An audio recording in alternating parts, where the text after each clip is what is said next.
Alright, so let's play a game. I've handed each one of you a sheet of paper and a pencil. And now I want to ask, before we do this, can I have each one of you raise your hands to let me know who is right-handed in the room? And that will be all of you. Alright, so all of you are right-handed. Alright, so this game, we're going to take our left hand and we're going to write our name using our left hand. Alright? Don't laugh.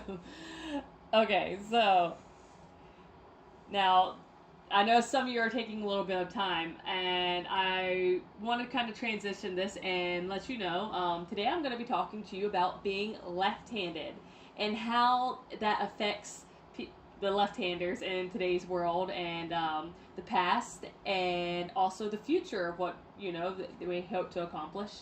So, moving on, I'd first like to talk about the past.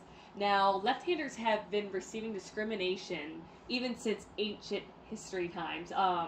As you see here, often they were saw as devil worshippers or evil. Even ancient Greece, with philosophers such as Plato, who were left-handed, Aristotle, they saw them as being evil, devil worshippers, plagues. In ancient Egypt, and all their hieroglyphs, they often used left-handed people as their enemies in their photos.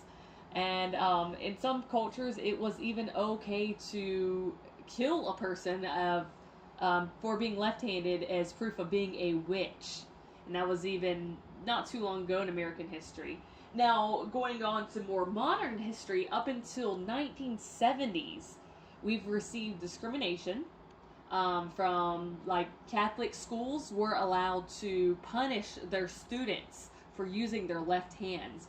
Even now, Albania, it's considered a punishable crime to be left-handed, all until recently. And even the generation before mine, my own father was left-handed when he was born and had his left hand broken so that way he would be right-handed when he grew up. And this is what they would say to make their lives easier, because the world is made for right-handers, and this was a practice that was commonly used. Also, tying the left hand behind chairs in order to force them to use their right hand up until more recently. Now, I know you're probably all thinking, yeah, we did a lot of really terrible things in the past. So what about today? Well, left-handers are still receiving discrimination today as well. And I would like to talk to you guys about the discrimination that I see in schools, workplace, or even everyday life. Now, first, schools. Very rarely do you see teachers providing left-handed student desk. Most of the time they have the bar, underneath the arm to help support it, but they're all set up for right-handed people. Or scissors. It may seem simple, scissors, okay, not that big of a deal. Well, the blades, the way they cut, if you don't hold them with your right hand, they don't cut. They don't cut at all. And, so, there's also things like ballpoint pens. By the angle that we write, they quit working fast. The list goes on. Spiral-bound notebooks, that's another great enemy of the left-hander, as you see here. They often either get in the way of the arm, or we're taught to write a way that we go around writing on spiral-bound notebooks.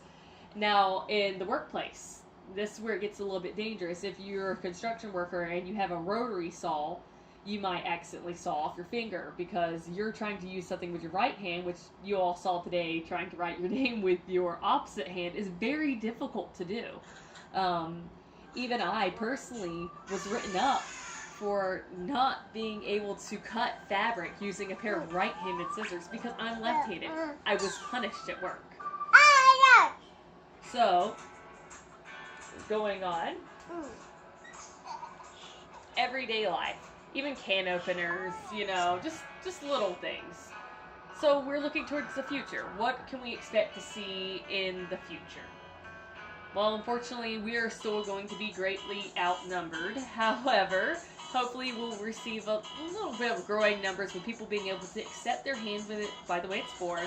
Our education in our schools has led to greater number of people being able to accept this. Parents not forcing their children to use the right hand when they're born left-handed. So that's big moves made for us. And hopefully, with more of the education, we'll see more stores popping up for left-handed people, and we won't be looked at like we're crazy when we go in and say, "Do you have a left-handed can opener in here by chance?" All right, moving on. I just want to leave a conclusion.